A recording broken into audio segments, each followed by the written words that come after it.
자, 두 번째 이제 정보 혁명은 인터넷 혁명입니다. 저는 이 인터넷 혁명을 유통의 혁명이라고 생각합니다. 그러니까 쿠팡이 이커머스를 하지만은 결국에는 유통의 혁명입니다. 배달의 혁명이죠. 쿠팡의 혁명은 이 온라인 구축을 해서 나온 게 아니라 어, 그 물류 체계를 만드는 것처럼 저는 인터넷이라는 게 결론적으로 정보를 유통시킬 수 있는 혁명이라고 생각합니다. 예전에는 어떻게 했었냐? 내가 워드 문서를 작성해서 그것을 이제 파일에 담아서 아니면 출력을 해서 누군가에게 보냈어야 되는 거죠. 플로피 디스크를 복사를 해서 보내서 제출을 하든지 아니면 워드 문서로 해서 제출을 하든지 했었습니다. 근데 인터넷이 생긴 다음부터는 어떻게 됩니까? 온라인으로 서류를 제출할 수 있는 길이 열리기 시작했습니다. 그게 제가 볼 때는 이 정보 혁명이죠. 그래서 정보를 만들 수 있어도 그동안은 이제 사람이 움직여서 유통을 했다면 지금은 어떻게 되고 있습니까? 그냥 내 자리에서 그냥 보낼 수가 있는 거죠. 저도 이 영상이라는 정보를 여러분께 보낼 수 있는 이유는 뭡니까? 인터넷망이 구축되어 있기 때문입니다. 그래서 97년에 인터넷망이 들어왔지요. 그래서 인터넷망이 들어와서 인터넷이라는 게 구축이 되면서 우리는 어디서든지 내가 만든 정보를 누군가에게 보내는 게 어렵지 않게 됐습니다. 여기에 이제 이메일 같은 것도 혁명이라고 볼 수 있죠. 예전에는 우리가 우편을 통해서만 받아볼 수 있었습니다. 근데 지금은 이메일을 통해서 받아볼 수가 있죠. 네, 그렇게 변했다고 저는 생각합니다. 그래서 예전에 했던 그런 것들은 뭐냐면은 정보의 유통을 기관이 했었습니다. 우체국이 한다든지 아니면 언론을 통해서 내가 원하는 것을 발표한다든지 내가 주장하고 싶은 게 있으면은 학계를 통해서 출판업계를 통해서 신문을 통해서 하던 그런 것들을 지금 다 어떻게 할 수 있습니까? 누군가가 내 채널에만 들어올 수 있으면 내가 정리해서 보낼 수 있는 그런 것들이 생긴 겁니다. 그래서 인터넷 이전에는 내가 무슨 말을 하기 위해서는 권위가 있는 그곳을 통해서 갔던 거죠. 근데 지금은 그곳을 통하지 않고 내가 나만 알릴 수 있으면은 누군가를 나한테 들어오게 한다라는 거는 완전히 달라진 거라고 생각합니다. 그래서 개인이 정보의 유통망을 가진 게 제가 볼 때 인터넷의 혁명입니다. 그래서 자 보십시오. 워드를 통해서 내가 정보 생산의 혁명을 일으켜서 개인이 정보를 생산할 수 있게 되었다면 인터넷은 어떻게 됩니까? 내가 생산한 정보를 다른 사람에게 보낼 수 있게 된 거죠.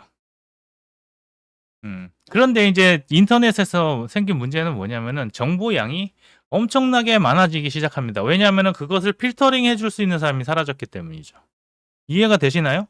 그러니까 이전에는 누군가가 정보를 필터링을 해줘서 만약에 A 출판사가 내는 것은 이런 정보를 얘는 필터링해서 내기 때문에 이런 정보 정도는 얘를 통해서 보면은 얘한테는 이런 것을 볼 수 있어.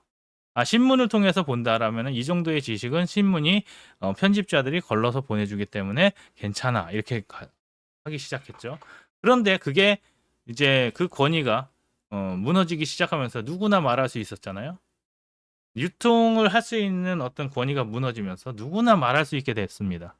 그러고 나니까 어떻게 되냐면은 정보의 양이 엄청나게 폭발하기 시작했죠. 그런데 문제는 뭐냐면 그 정보를 걸를 수 있는 이 걸름망이 없었던 거죠. 그러니까 어떻게 돼요? 개인이 개인 판단을 하기 시작합니다. 그러면서 뭐가 없어졌냐면은 종합적으로 판단할 수 있는 판단력을 기를 수 있는 그러한 정보들은 사라지기 시작하는 겁니다.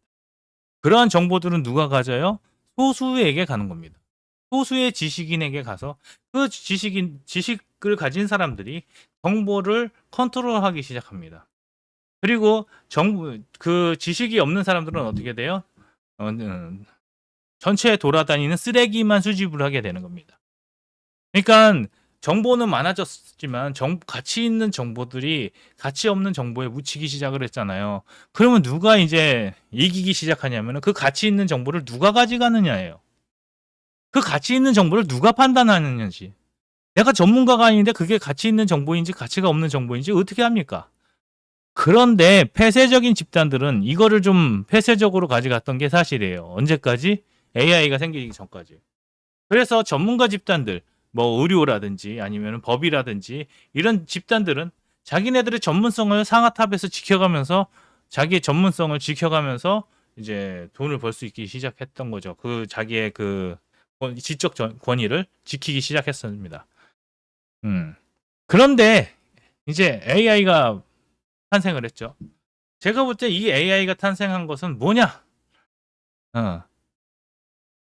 이 AI가 어떤 것을 해주냐면 우리가 질문을 했을 때 이 친구가 질문에 대한 답을 찾아줬습니다. 예전에는 우리가 질문이 있어요. 질문이 있으면 어떻게 해야 되냐면 그 질문을 대답해 줄 수 있는 사람들을 찾았어야 돼요. 그 질문을 대답해 줄 수 있는 정보를 가진 사람을 인터넷을 통해서 찾았어야 됩니다. 그것을 조금 쉽게 해줬던 게 누구예요? 네이버의 지식인이죠. 네이버에서 그거 하기 시작했습니다. 지식이 있는 사람들을 와서 묻는 거에 대답을 해 주십시오라고 해서 이제 우리가 그 질문을 지식인에다 던지면 누군가는 대답을 해줍니다. 그 지식에 대해서는 질문을 해주는데 이제 내가 볼 때 이 사람이 더 잘 대답했다 그러면은 그 사람 거를 판단의 기준으로 가져오기 시작했죠. 그게 이제 지식인이 해주던 역할이었는데 AI가 지금 무엇을 하기 시작하냐면 지식인의 역할을 대신하기 시작합니다. 그래서 우리가 AI한테 질문을 하면은 AI는 무조건 답을 내놓죠. 그게 옳은 답인지 옳지 않은 답인지 모릅니다. 예전에는 그 옳은 답인지 옳지 않은 답인지를 누가 판단을 해줬냐면은 내가 판단했습니다.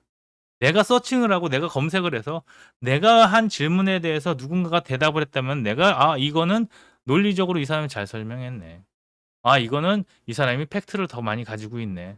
그래서 내가 판단을 해서 그 답 중에 하나를 내가 골랐었는데 이제 AI는 그 답을 다 보여주는 게 아니라 그 답 중에 이 사람이 원할 만한 답을 주는 겁니다. 이제 권위가 어디로 가요? 내가 판단이 아니라 AI가 판단하죠. 이 새끼가 어떻게 판단하는지 몰라요. 하지만 얘가 내놓는 대답에 대해서 나는 받아들여야 되는 겁니다. 자, 그래서 이제 AI 시대에 진짜 중요한 게 뭐냐면은 선별을 할 줄 아느냐, 비교를 할 줄 아느냐, 해석을 할 줄 아느냐, 그 다음에 제안을 할 줄 아느냐, 이것에 대해서 AI가 다 해버리기 시작하면은 우리가 할 게 없는 거죠. 자, 지식이라는 것을 어떻게 선별할 것이냐, 중요도는 어떤 것을 둘 것이냐, 나는 이 단어에서 나는 중요도를 이렇게 둘 것인데 이런 거에 근거를 찾아와라 이렇게 얘기를 해야지. 이게 뭡니까? 라고 했을 때는 얘가 주는 답이 틀려도 맞아도 우리는 알 수가 없는 거죠. 그래서 어떠한 자료를 찾아서 그렇죠? 어떠한 자료를 찾느냐, 그 다음에 어떠한 게 더 나은 자료이냐를 비교하고, 그 다음에 이 자료를 가지고 이렇게 해석을 하고, 그 다음에 여기서 새로운 것을 제안할 수 있는 그러한 능력들은 지금 기성세대들은 어느 정도 갖고 있습니다. 왜냐하면 아날로그 시대를 이렇게 오면서 내 경험보다 못한 지식들이 많거든요. 지금은. 근데 다음 세대들만 하더라도 경험보다는 이 AI가 만들어내는 정보가 훨씬 더 많고요. 훨씬 더 경험이 많습니다.